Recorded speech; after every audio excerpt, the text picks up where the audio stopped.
Eh bien, bon matin là, qui j'en azote bon matin là? À quoi qu'ils ont bien. Et s'ils sont pas bien, zoké bien. Parce que bon Dieu, il y a une parole de consolation bon matin là. OK, il y a une parole de bénédiction. Sur la terre qui est levée. Et bon Dieu qui a fait pareil. Mais nous aussi, nous devons faire pareil nous. Alors que moi, je fais un petit bitin.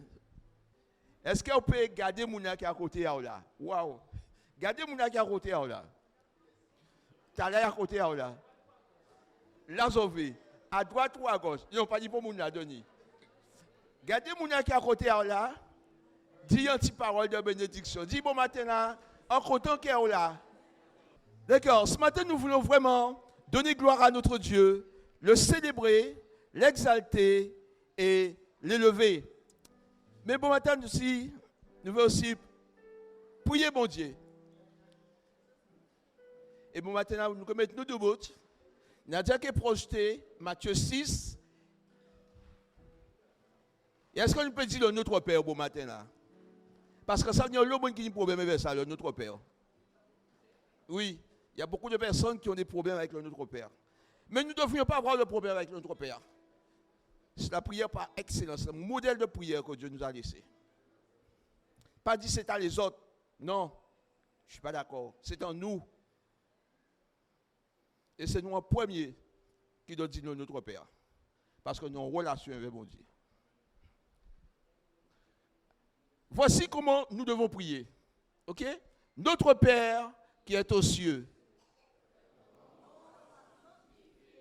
Que ton règne vienne, que ta volonté soit faite sur la terre comme au ciel.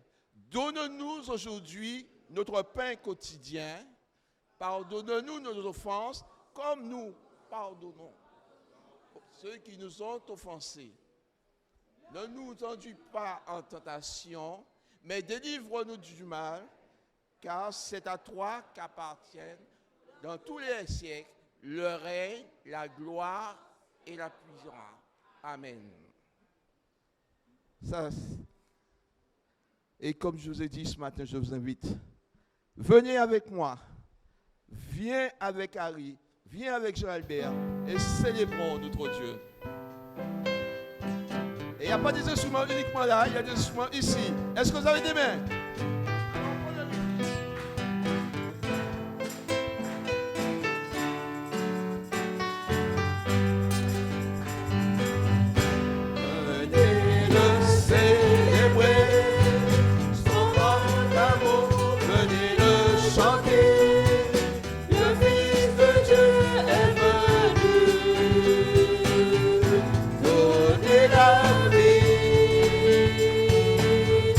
Nous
Célébrons le roi des rois.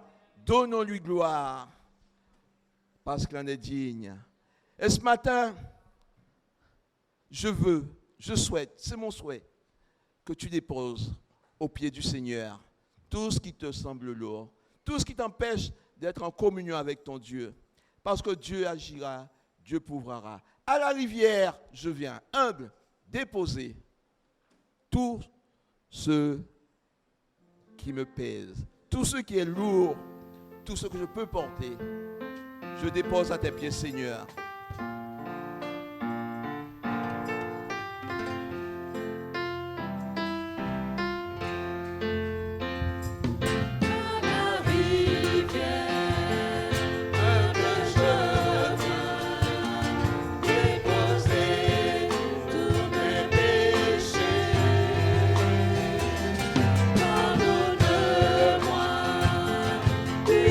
Purifie-moi, Seigneur.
humble je viens déposer tous mes fardeaux. Des sources vives coule ta grâce qui me guérit, me libère. Entre tes mains, j'abandonne tout. Et ce matin, ne faites pas comme une certaine personne qu'on aurait pris en stop avec ses paquets. La personne est montée dans la voiture et a gardé ce panier sur sa tête. Alors ne faites pas comme ça. Déposez ce qui vous semble lourd aux pieds du Jésus. Et mon Dieu est si bon. Il sait ce qui te fait mal. Ta crainte, ta peur de tous les jours. T'inquiète, il prendra soin de toi.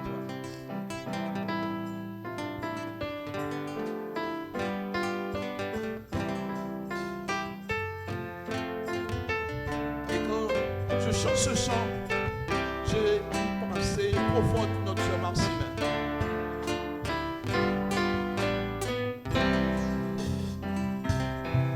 Mon Dieu est si bon, il prend bien soin de moi. Ce Dieu si fidèle, c'est Dieu qui pense à toi. Il voudrait t'aider dans tes difficultés. Il faut que tu viennes à lui tel que tu es. Dieu sait si bien ce qui te semble lourd, qui te fait mal, te trouble chaque jour. Il connaît tes besoins, ta peur du lendemain. Avec mon Dieu, tu sais tout ira bien. Il vit à jamais, c'est un Dieu tout-puissant, qui t'a répondra, viens à lui simplement. Dans tout semble noir, triste et désespéré, sais-tu que là-haut, tu n'es pas oublié. Oh Dieu, c'est si bien.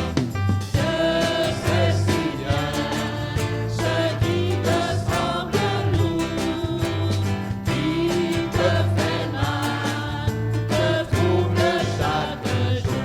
Il connaît tes besoins, ta peur du lendemain. Avec mon Dieu, tu sais tout ira bien. Mon Dieu t'aidera, il conduira tes pas. Si tu veux marcher, replier à sa loi. Alors ne crains plus, tu peux compter sur lui. Il accomplira tout ce qu'il a promis. Dieu sait si bien ce qui te semble lourd, qui te fait mal, te trouble chaque jour. Il connaît tes besoins, ta peur du lendemain. Avec mon Dieu, tu sais tout ira bien. Dieu, c'est si bien.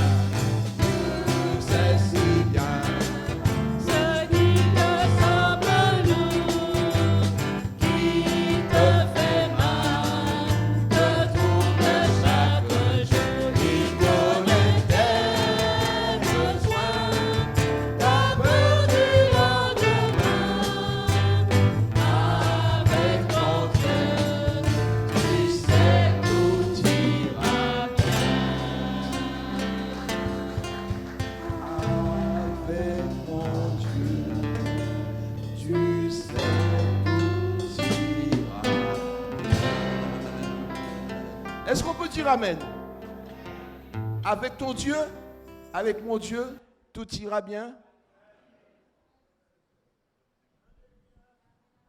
Sit down, nous assisez.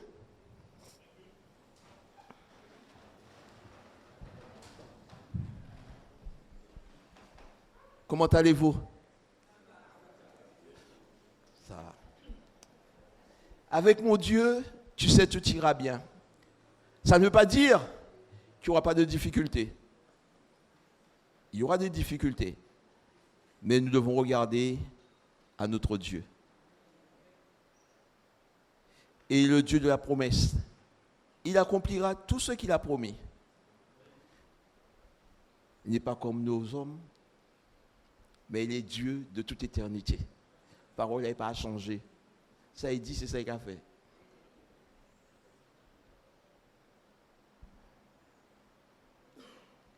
Et notre Dieu, il est grand, il a tout pouvoir, toute puissance, toute autorité. Et au travers de la création, Dieu nous démontre sa beauté, sa bonté et sa grandeur.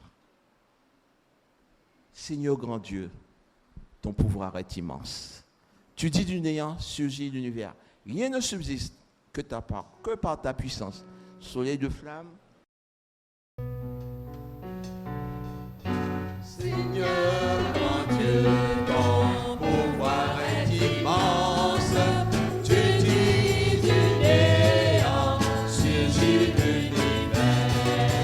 Rien ne subsiste que par ta puissance. Soleil de flamme aux limites des mers. Le firmament aux millions d'étoiles.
Merci pour votre participation.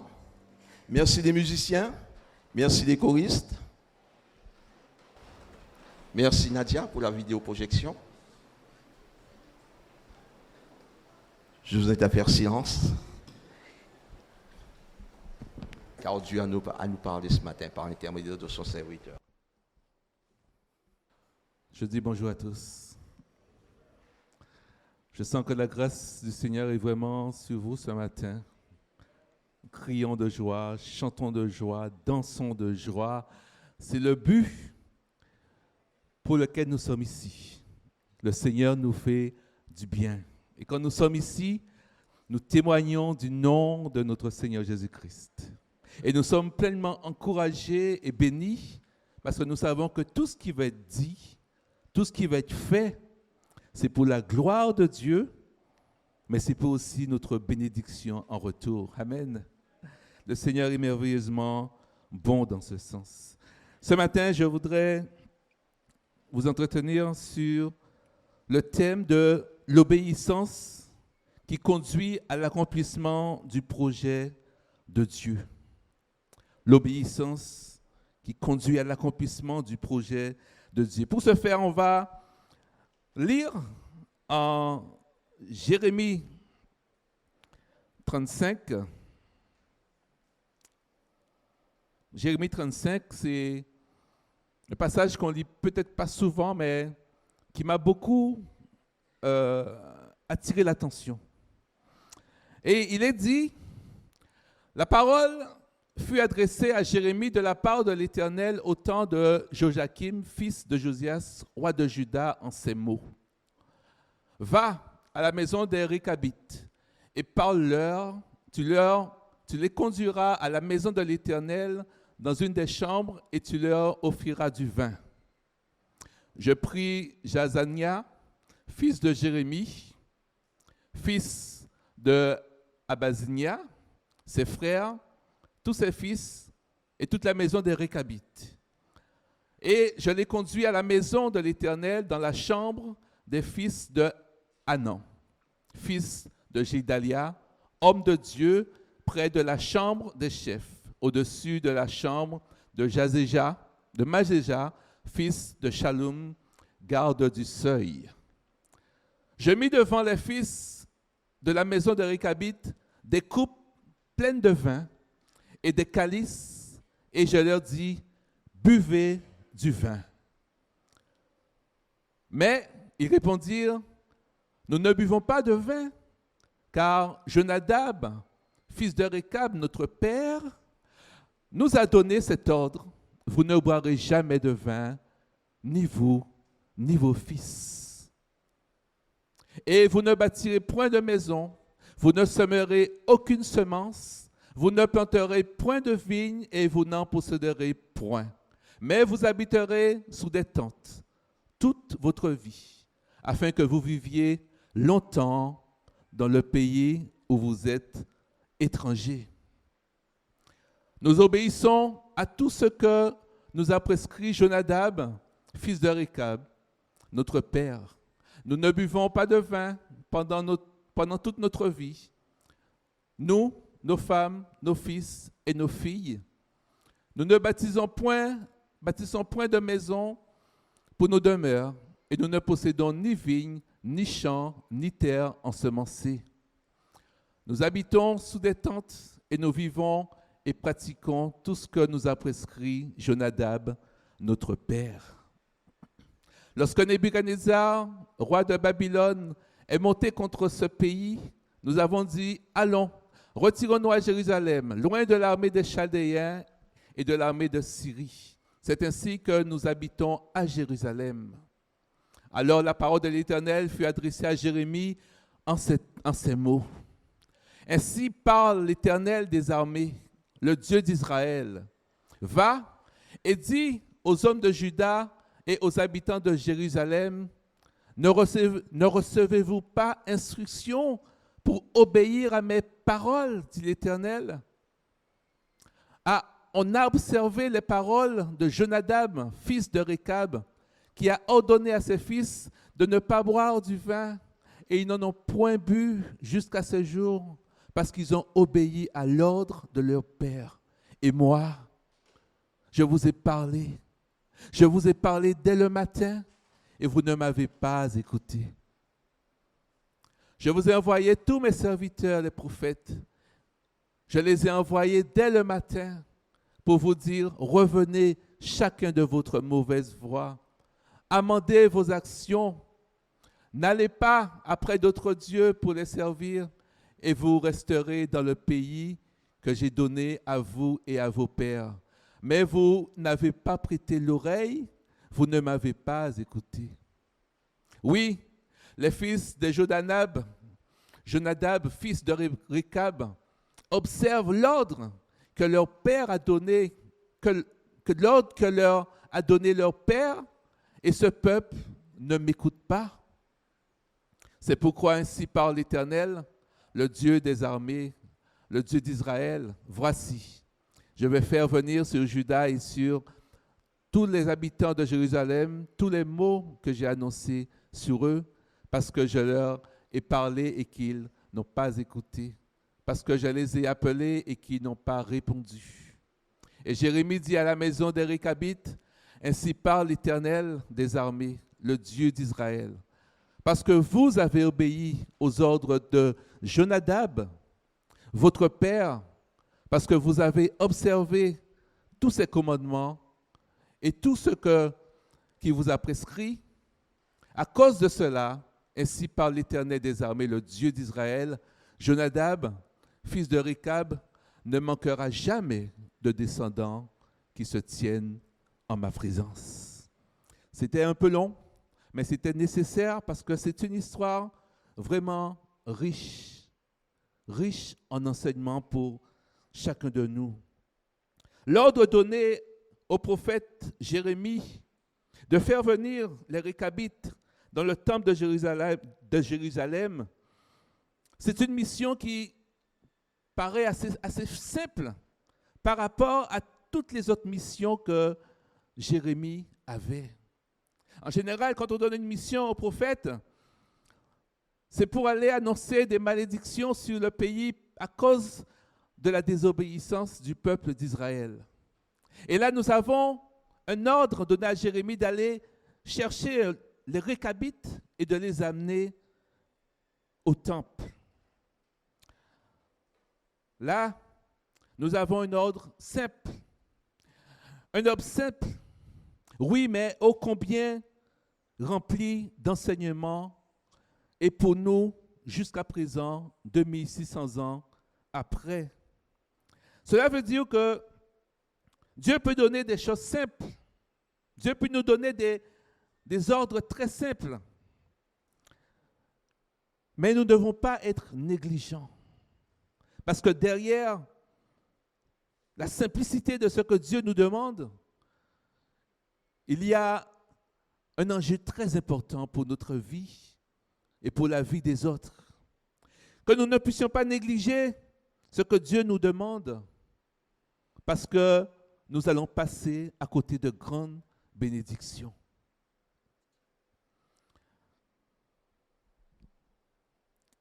L'ordre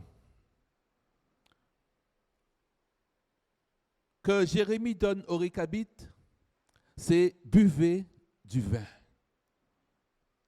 Et là, les Récabites lui disent non, nous ne boirons pas de vin. Parce que notre Père nous a donné l'ordre de ne pas en boire. Ce texte met en opposition deux attitudes opposées, totalement opposées, deux histoires différentes. Israël et les Récabites.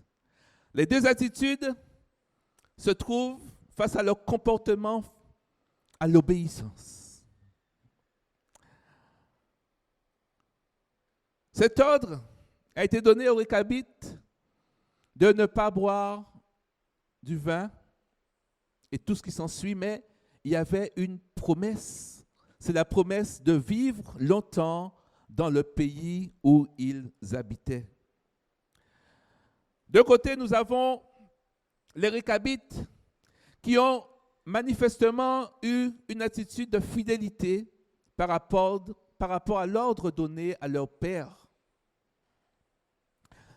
Ils ont été fidèles à cet ordre. Et quand je fais le calcul, Jonadab apparaît pour la première fois en 2 Rois, chapitre 10, soit environ 300 ans avant que l'Éternel ne donne cet ordre à Jérémie. Ça veut dire que pendant 300 ans, ce peuple a été fidèle, a obéi à l'ordre que lui a donné son père. 300 ans sans qu'il désobéisse à cet ordre. Waouh! 300 ans d'obéissance. Et nous voyons que même Dieu a été émerveillé par cette obéissance des Récabites. C'est pour cette raison que Dieu fait comparer Israël aux Récabites. Les Israélites sont l'exemple contraire. L'exemple contraire. Et en effet, de l'autre côté, Israël a constamment désobéi à Dieu depuis sa sortie d'Égypte jusqu'à ce jour. Israël a vécu dans l'infidélité au commandement et aux lois de l'Éternel. Mais Dieu, dans son amour, n'a de cesse rappeler son peuple à revenir à lui et à marcher fidèlement dans ses voies. Même quand on est infidèle, Dieu, lui, reste fidèle.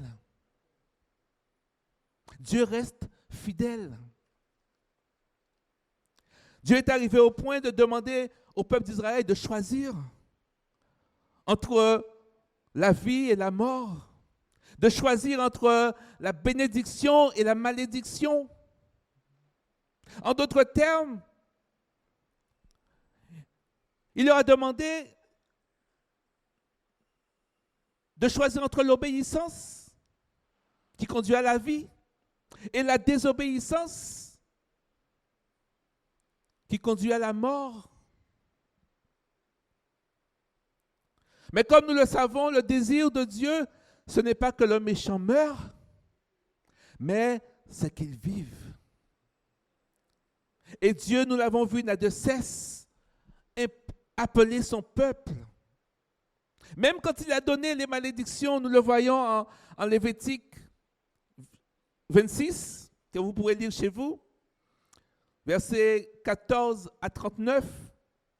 Dieu menace d'une première malédiction au verset 16 et 17. Dieu menace Israël d'une première malédiction, mais qu'est-ce qu'il a dit au verset 18? Si malgré cela, vous n'écoutez pas. Il fait une demi-malédiction. Enfin, il prédit une malédiction. Il ne donne pas une malédiction. Parce que c'était à l'époque où Dieu prophétisait à travers le prophète. Si vous n'écoutez pas, malgré cela, Dieu menace avec une autre malédiction. Et au verset 21, il est dit, si vous me résistez et vous ne voulez point m'écouter, alors vous aurez une troisième malédiction.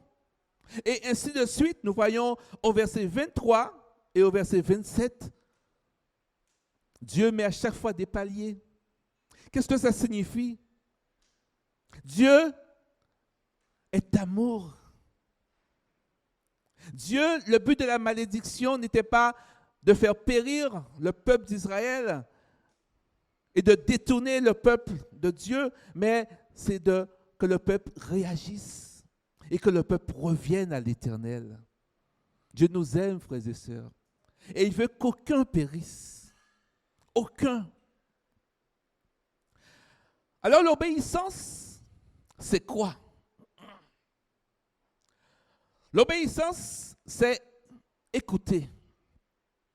L'obéissance, c'est écouter. Écouter avec l'idée de céder à la persuasion ou de se soumettre à l'autorité. Et nous pouvons voir que dans notre langage courant, nous employons le verbe écouter. Ah, tu n'as pas écouté ce que je t'ai dit, hein? Ça veut dire que tu as désobéi. Et même dans notre créole, hein? Tu n'as pas qu'à écouter moi. Ça veut dire quoi? Ça veut dire que tu n'as pas qu'à obéir. Donc, obéir, c'est écouter. Alors, pourquoi l'obéissance des Récabites a autant impressionné Dieu? Si je puis dire ainsi. Hein? Pour qu'il puisse y avoir obéissance, deux conditions doivent être réunies. Il faut d'abord une autorité, c'est-à-dire quelqu'un qui a le droit de commander. Ensuite, il faut que cette autorité soit capable de faire connaître clairement ses exigences. L'autorité doit être capable de faire connaître clairement ses exigences. Frères et sœurs, Dieu est digne d'obéissance. Dieu est digne de notre obéissance.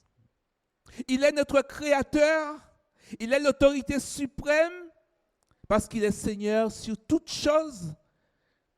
Et il nous a fait connaître sa parole par la révélation.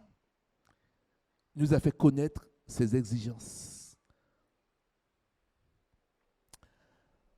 Alors, vous comprenez bien que Dieu veut, Dieu aspire à ce que nous soyons obéissants, tout simplement parce qu'il en est digne. Derrière l'obéissance, il y a un enjeu majeur.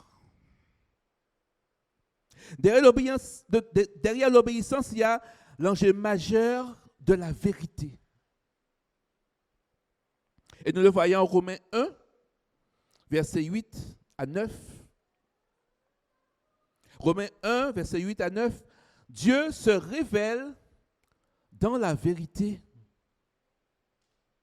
Et quand la vérité est gardée captive à cause de notre manque d'obéissance,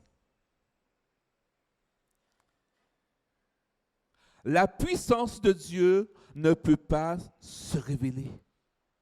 La colère de Dieu se révèle du ciel contre toute impiété et toute injustice des hommes qui retiennent injustement la vérité captive. Nous avons besoin que la vérité éclate. Et cela se fait que par la puissance de Dieu. Mais il y a besoin de notre obéissance. Il y a besoin que nous ne gardons pas captive cette parole. Dieu a la puissance de sauver tous les hommes, quels qu'ils soient. Il a la puissance parce qu'il a tout fait, tout accompli pour sauver tous les hommes, quels qu'ils soient.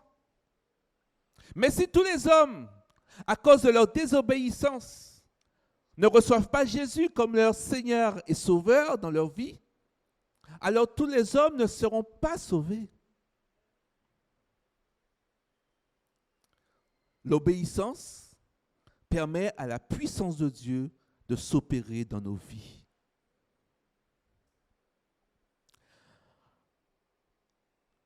Mais l'obéissance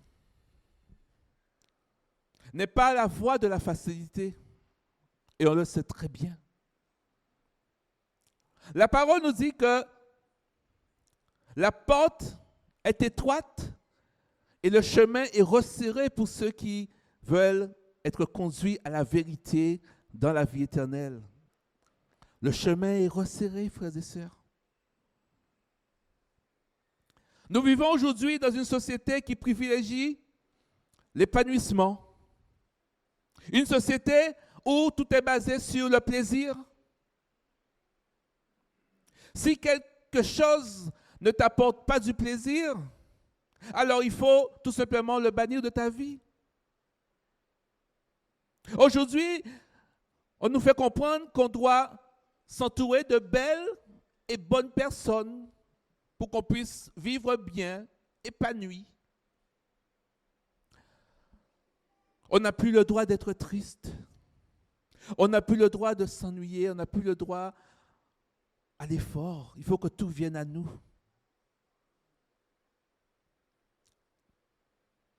Regardez autour de nous ce qu'apportent les réseaux sociaux, et je voudrais m'adresser aux jeunes. Hein.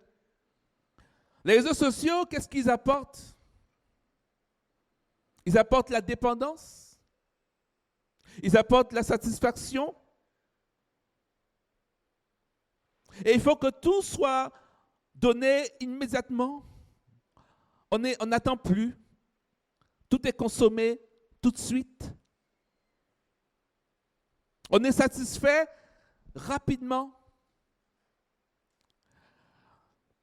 Il y a un petit endroit dans le cerveau, et il y a une émission qui l'expliquait très bien, sur justement le phénomène des réseaux sociaux et des applications. Il y a un petit endroit dans le cerveau qui est activé quand on est devant une application où on est dépendant. Et ce petit endroit produit ce qu'on appelle de la dopamine, ou de manière courante, on appelle ça l'hormone du plaisir. On est content, on est satisfait, on est récompensé, on aime ce qu'on fait, on aime ce qui est devant nous, et on a du mal à s'en débarrasser. Tout doit nous faire plaisir, tout doit nous apporter du plaisir. Et si ce n'est pas le cas, ben oui, on met de côté, on rejette. La société nous dicte sa loi, et je peux vous dire que l'on est sérieusement en danger. L'obéissance est difficile, frères et sœurs.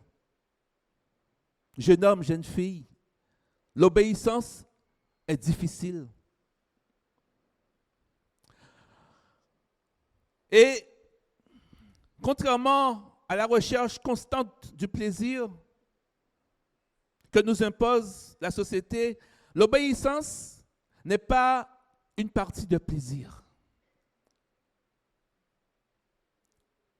L'obéissance n'active pas la dopamine dans notre cerveau, mais bien au contraire, c'est une toute autre réalité. Notre Sauveur et Seigneur Jésus-Christ, pensez-vous que lorsqu'il a obéi jusqu'à la mort de la croix, pensez-vous que les hormones ont produit de la dopamine dans son cerveau? Je ne pense pas. La Bible nous dit qu'il s'est humilié lui-même. L'obéissance n'est pas une partie de plaisir, mais c'est un commandement. C'est un ordre de la part de Dieu. Nous connaissons beaucoup d'exemples d'hommes et de femmes dans la Bible qui ont obéi à Dieu, mais à qui ça a beaucoup coûté. Nous pouvons prendre l'exemple préfigurateur d'Abraham, à qui Dieu a demandé d'offrir en holocauste son fils unique, celui qu'il aime, Isaac, sur la montagne de Moria. Tu penses que pendant les 3 jours de marche pour atteindre le lieu que l'Éternel lui avait dit, qu'Abraham sécrétait des hormones du plaisir? Ah, je ne pense pas. Il n'y avait pas de la dopamine là. Hein? Non. Aujourd'hui, nous qui sommes parvenus dans ce temps, nous constatons que l'obéissance n'est toujours pas une partie de plaisir. Nous le voyons et nous le constatons quotidiennement. Et plus particulièrement quand nous devons le mettre en application, et nous le voyons que ce n'est pas une partie de plaisir quand nous devons l'appliquer dans nos vies aujourd'hui. Et particulièrement dans nos foyers. comme nous l'invite à faire l'apôtre Paul. Et ce matin, nous avons lu Éphésiens chapitre 5. On a été jusqu'au verset 21. Mais Paul continue du verset 22. Éphésiens 5, verset 22, jusqu'à Éphésiens 6, verset 4. Il nous demande à appliquer les commandements de l'Éternel dans nos foyers, dans notre famille.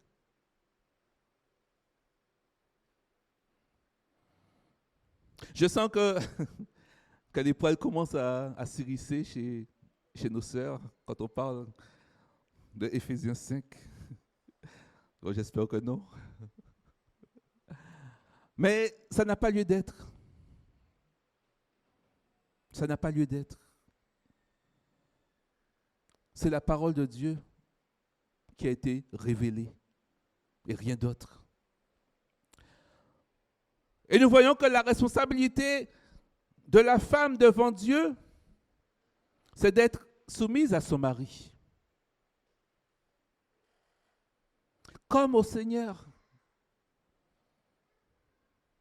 Et la responsabilité de l'homme devant Dieu, c'est d'aimer sa femme comme Christ a aimé l'Église et s'est offert un sacrifice pour elle. Chacun devra rendre compte à Dieu. Et le frère Harry a soulevé l'amour réciproque. Est-ce que cet amour est conditionnel? En qui aime si ou aime moins? Oui, si aime moi qui aime. Est-ce que c'est ce que nous dit la parole? Je pense que le frère Harry l'a bien fait comprendre que ce n'est pas ce que dit la parole. Aimez-vous les uns les autres. Ce n'est pas conditionnel. Ma sœur,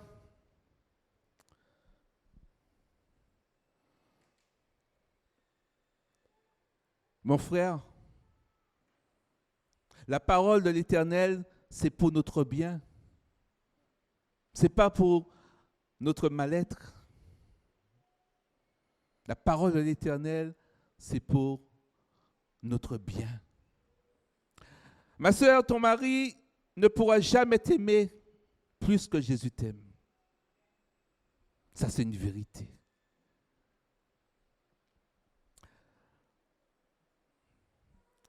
Mon frère, ta femme ne pourra jamais être soumise plus qu'elle ne l'est au Seigneur. Tout est basé sur le Seigneur Jésus. Tout ce qu'on peut lire, tous les commandements ont un seul but, c'est Jésus-Christ et rien d'autre. Qu'est-ce que je veux dire par là? Ma sœur, le seul fait que Jésus t'aime fait de toi une femme heureuse, une femme joyeuse. Si tu te sens malheureuse parce que ton mari te manque d'amour, alors qu'est-ce qui se passe vraiment? L'amour de Dieu peut combler toute chose, tout manque. L'amour de Dieu opère quelque chose de miraculeux dans la vie d'une femme, mais dans la vie de tous les hommes, d'une manière générale. Alors, ça veut dire, s'il y a un souci à ce niveau-là, est-ce que ça veut dire que Jésus ne t'aime pas? Non, c'est évidemment faux. Jésus t'aime. Et il peut te combler de son amour. Je ne suis pas dans la culpabilisation. Non. Mais j'aimerais quand même qu'on m'explique comment l'amour de Dieu, qui est si grand, ne puisse pas combler le manque d'amour de Marie. Mais ce que nous devons comprendre, c'est que le mari doit prendre ses responsabilités. Devant le Seigneur, il est responsable. Et il doit rendre des comptes. Sinon, la vie spirituelle est en danger. Mais toi, sœur, pour ne pas avoir de compte à rendre à Dieu, ou bien pour rendre de bons comptes à Dieu, sois soumise à ton mari, comme au Seigneur. Et ce n'est pas conditionnel. Car on tombe malheureusement dans cette erreur où on conditionne la soumission de la femme à l'amour du mari. Ce qui est complètement faux. La soumission de la femme consiste à inciter, à encourager son mari à développer, à cultiver et à manifester l'amour de Jésus envers elle, mais aussi envers les autres. Voilà le but de la soumission. Inciter ton mari à aimer.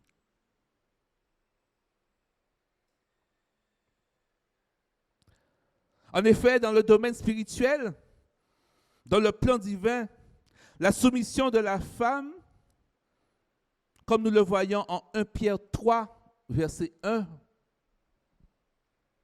femmes, soyez soumises de même à vos maris, afin que si quelques-uns n'obéissent point à la parole, ils soient gagnés sans parole par ta conduite. Le but de la soumission, c'est de gagner ton mari à Dieu. Je voudrais maintenant m'adresser à nous, les maris, et dire que notre grande responsabilité, c'est d'aimer notre femme comme Christ a aimé l'Église et s'est offert en sacrifice pour elle. Comme on l'a dit précédemment, ta femme ne pourra jamais être soumise puisque toi-même tu ne l'es soumise, tu es soumise à Dieu. Ceci étant, le mari doit comprendre alors qu'il n'y a rien de plus important dans sa vie de couple, dans sa relation avec sa femme, que de veiller à ce que sa femme soit soumise au Seigneur. L'amour de l'homme doit consister à faire tout ce qui est en son pouvoir pour que sa femme reste fidèle et soumise au Seigneur. Le but, l'objectif, c'est le Seigneur. Ce n'est pas moi. Ce n'est pas elle. Ce n'est pas l'homme. L'objectif, c'est le Seigneur.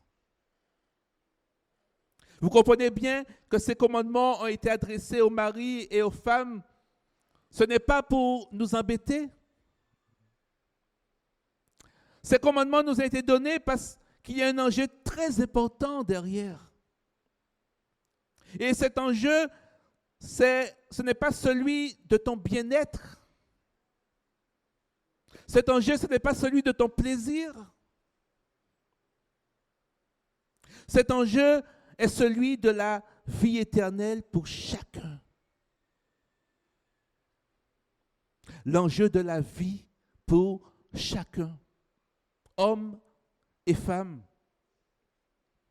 L'homme doit gagner sa femme à Christ et la femme doit gagner son mari à Christ. Voilà le seul et unique but de ces commandements. Alors n'ayons plus peur quand on parle de soumission.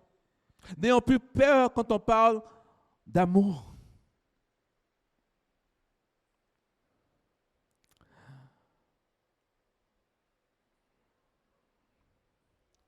Si tu veux être un grand évangéliste, alors mets en pratique ces commandements dans ta vie de couple et tu gagneras l'âme de celui avec qui tu partages ta vie.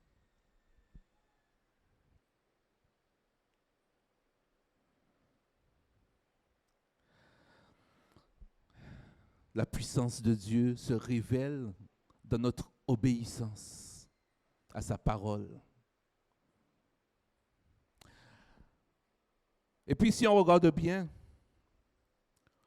j'aime bien voir le couple comme vraiment une image. L'homme et la femme est l'image de ce que chaque chrétien devait être. Le couple est en effet l'image, le symbole de l'amour et de l'humilité. Ce à quoi nous sommes tous appelés à être en Jésus-Christ. L'amour à travers le mari qui doit aimer sa femme et l'humilité à travers la femme qui doit être soumise à son mari. Cette image-là, c'est le chrétien tout simplement. Ce que nous devons être.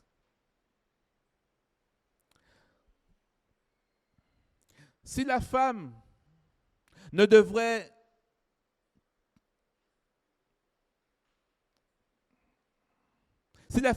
être que soumise, à quoi servirait le commandement « Aimez-vous les uns les autres » ? Et si le mari ne devait qu'aimer sa femme, à quoi servirait le commandement « Soyez soumis les uns aux autres » ?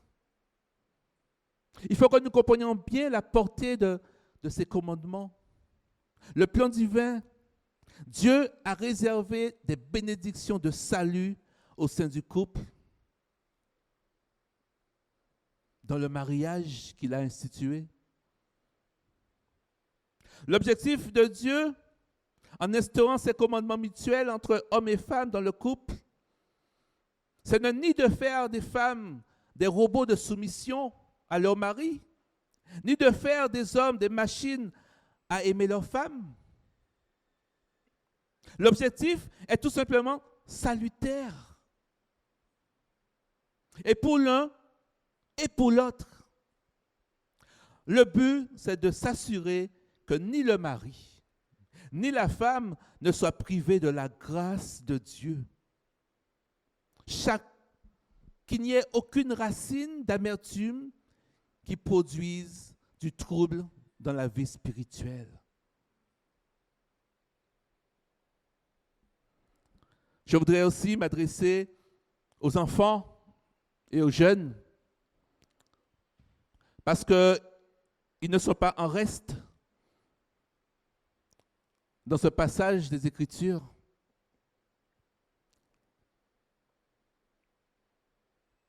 Et nous pouvons lire tout le programme qui est réservé à la jeunesse et aux enfants. Enfants, obéissez à vos parents selon le Seigneur, car cela est juste. Honore ton père et ta mère, c'est le premier commandement avec une promesse, afin que tu sois heureux et que tu vives longtemps sur la terre.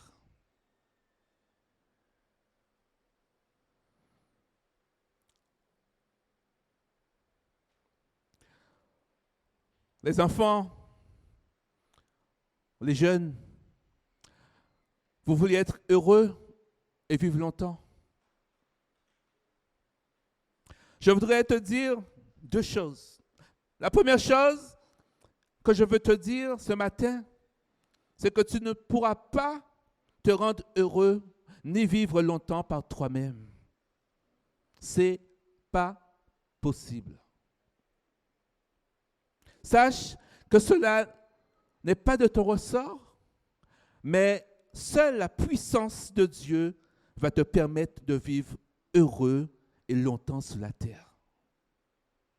Il n'y a pas d'autre alternative. La deuxième chose que je veux te dire, c'est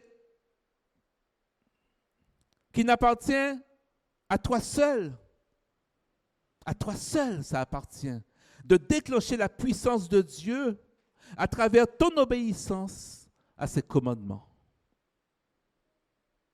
Et notamment, obéir à ses parents, honorer ses parents. Voilà les deux choses qui vont te permettre d'avoir une vie heureuse et longue sur la terre. Le monde t'offre du plaisir, comme on l'a vu, le bien-être, à travers toutes sortes de divertissements, les réseaux sociaux, l'événementiel, les associations. Mais Dieu seul peut te rendre heureux. Lui seul peut te donner le vrai bonheur. Le plaisir est éphémère. Ça ne dure qu'un temps. Et c'est pour cette raison, parfois, on le voit dans les réseaux sociaux, ils ont besoin à chaque fois de réactiver votre plaisir parce qu'ils savent très bien qu'une fois que vous aurez connu ce petit plaisir-là, vous allez être fatigué, vous allez vouloir autre chose. Donc, constamment, les réseaux sociaux sont là pour vous donner de quoi vous occuper.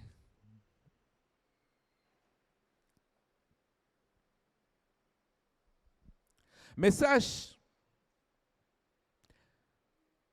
qu'en Jésus-Christ, il y a la source intarissable de joie et de bonheur. En Jésus seul est la source intarissable de joie et de bonheur. Mais il y a un prix. Celui de ton obéissance à la parole de Dieu. Et comme nous l'avons dit, et je vais le répéter encore une fois, l'obéissance n'est pas une partie de plaisir, mais l'obéissance, c'est un commandement qui déclenche la puissance de Dieu dans ta vie.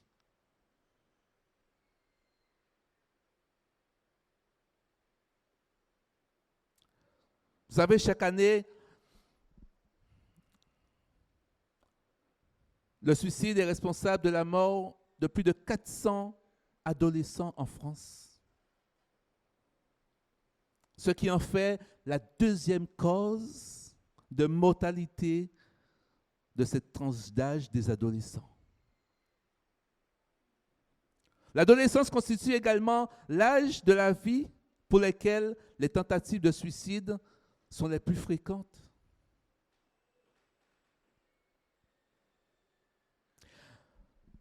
Cette promesse de vie longue et heureuse est donc plus que jamais d'actualité de nos jours. Alors saisissez-le. Saisissez-la, cette promesse. Saisissez-la. Faites-en votre devise. J'obéis à maman, j'obéis à papa, j'honore maman, j'honore papa.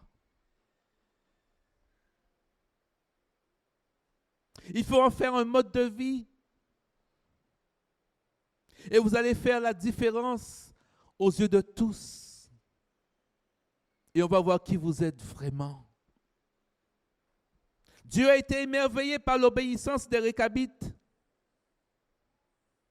Dieu a été impressionné par ce peuple qui obéissait aux paroles de leur père. Aujourd'hui, 2600 ans après cet exemple exceptionnel des Récabites, Dieu nous appelle à revenir à lui et à nous tourner vers lui parce qu'il est Dieu et qu'il est digne d'obéissance. Notre obéissance va ouvrir les portes de la vérité. Notre obéissance va ouvrir les portes de la promesse. Dieu nous a réservé ces promesses. C'est pour toi, c'est pour moi, c'est pour nous. Notre Dieu est aussi le Dieu fidèle, qui est digne de fidélité, qui est digne de confiance. Alors entrons dans l'obéissance à notre Seigneur, afin qu'il puisse manifester sa gloire dans notre vie. Que Dieu vous bénisse. Que Dieu vous bénisse. On va se mettre debout et on va prier le Seigneur, le Dieu de toute grâce.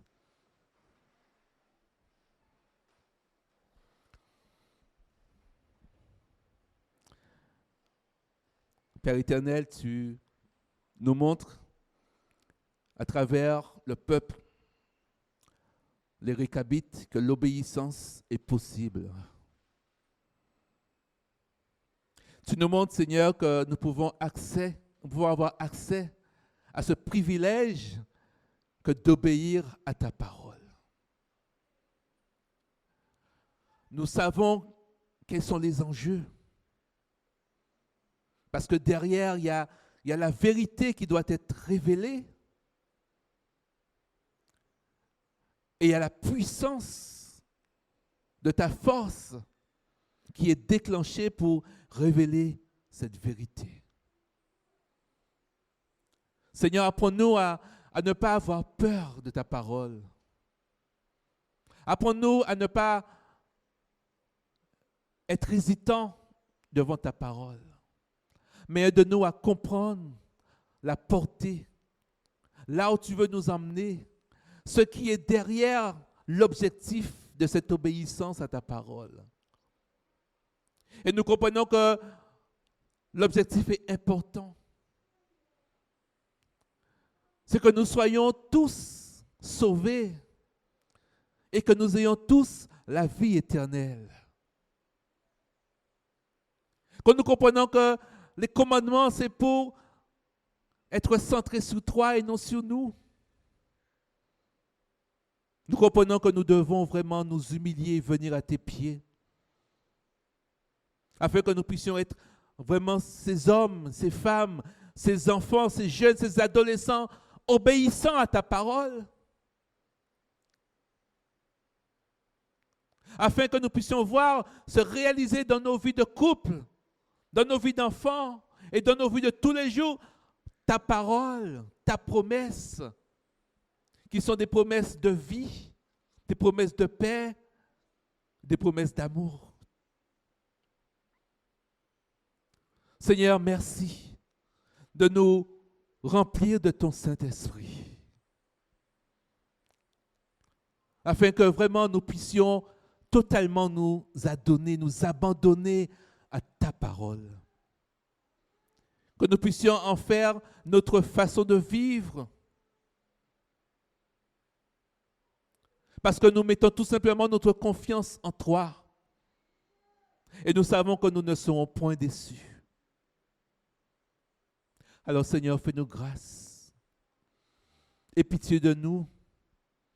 Aie pitié de nos cœurs endurcis parfois. Aie pitié de nous parce que nous sommes rebelles. Permets, Seigneur, que nous soyons libérés et que vraiment nous puissions, Père Saint, saisir ta promesse. Nous puissions saisir, Seigneur mon Dieu, la capacité que tu nous donnes d'obéir à ta parole afin que la vie puisse jaillir. Et que chacun de nous, Seigneur, nous puissions être en paix avec toi. Nous te demandons aussi, Seigneur, de nous renvoyer chacun de nous ce matin. Merci pour le culte qui a eu lieu. Merci pour chacun de nous, Seigneur.